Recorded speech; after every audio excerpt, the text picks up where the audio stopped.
évidemment, on commence le Sefer Devarim, qu'on a commencé déjà Mincha de Shabbat.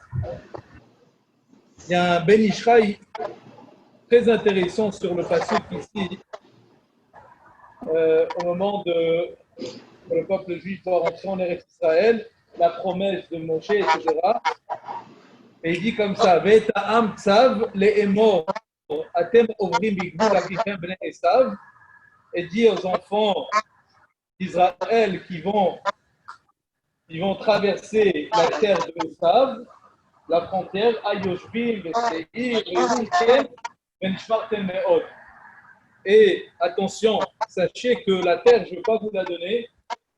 Et oui, ils vont avoir peur de vous, mais vous n'allez pas hériter leur terre. Al tidgaru bam, n'essayez pas de faire la guerre avec eux. Qui ils peine la faire un, de provoquer, ne pas provoquer personne.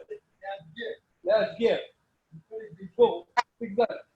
לא אתן לכם מארצם עם מדרך כף רגל, כי ירושה לעשיו נתתי את הר סעיר. Bon, parce que cet Har Seir a été promis à Esav. Alors le Ben Ishraï, il dit comme ça. Ben Ishraï, il dit qu'il y a un midrash qui dit que Yaakov, il a hérité le mois de Nissan, de Iyar et de Sivan. Comment est-ce qu'on sait? Ça veut dire que Yaakov, il a hérité ces mois-ci. Il dit parce que Nissan, Iyar et Sivan sont la majorité des fêtes juives. On fait ça, évidemment. Après ça, Sfirat HaOmer et Shavuot. Tandis que Esav, il dit, il a hérité Tammuz, Av et Elul. Les 3 mois que Esav, il a hérité, c'est Tammuz, Av et Elul. Mais le Midrash continue et il dit, Ach mitgaber Yaakov avinu alav shalom. Yaakov, il a pu s'élever et il a hérité aussi Vechataf mimeno et Elul. Et il y a pris le mois de Elul. Venishar beyado Tammuz ve'av bilvad. Ce qui est resté dans la main de Esav. On va voir ce que ça veut dire. Ça veut dire que c'est les mois qui sont restés dans la main de Esav. Velechar shalad baem bezman akhurban ve'ira l'Israël baem. C'est pour ça, Esav, il avait une certaine force, si on veut, le mois de Av et de Tammuz. Et de Tammuz et Av. Vous savez que, en fait, le mois de Av, même Tisha B'Av, ça devait être le jour le plus heureux du peuple juif. Pourquoi? C'est le jour que les jours que les Meraglim sont revenus.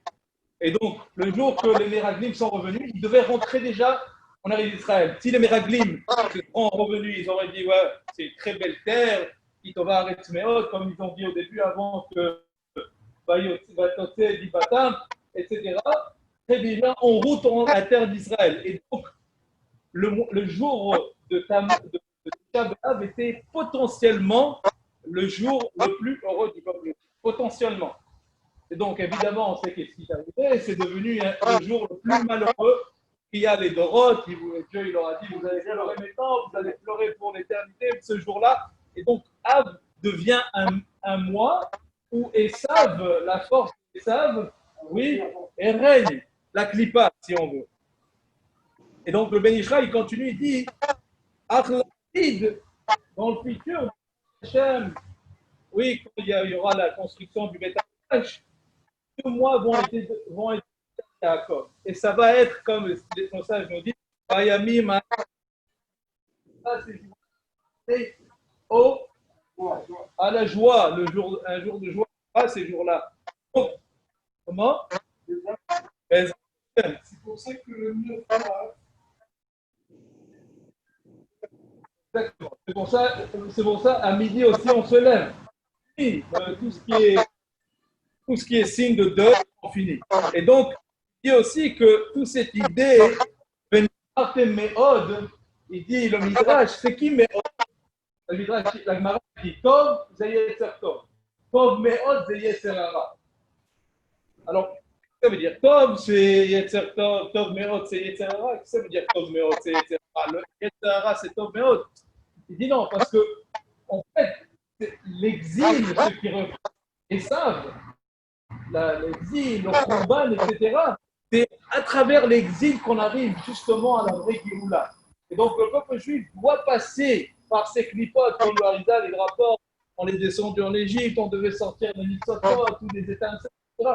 Mais on arrive à un but précisément après qu'on a tous les défis, après qu'on a passé les défis, là on arrive à une vraie Géoula, à cette Géoula de la construction du Beth Amikdash. Et donc on comprend que ça veut dire Yetzerara, Zetor Meot, parce que à travers le Yetzerara, à travers tous les exils et les défis que personne arrive à imposer à la fin.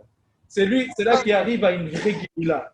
Oui, c'est là qu'il apprécie vraiment tout son travail, à quoi il a abouti. Et donc, cette idée-là que Yaakov il va prendre de Esav, c'est la dernière lettre du mot Esav.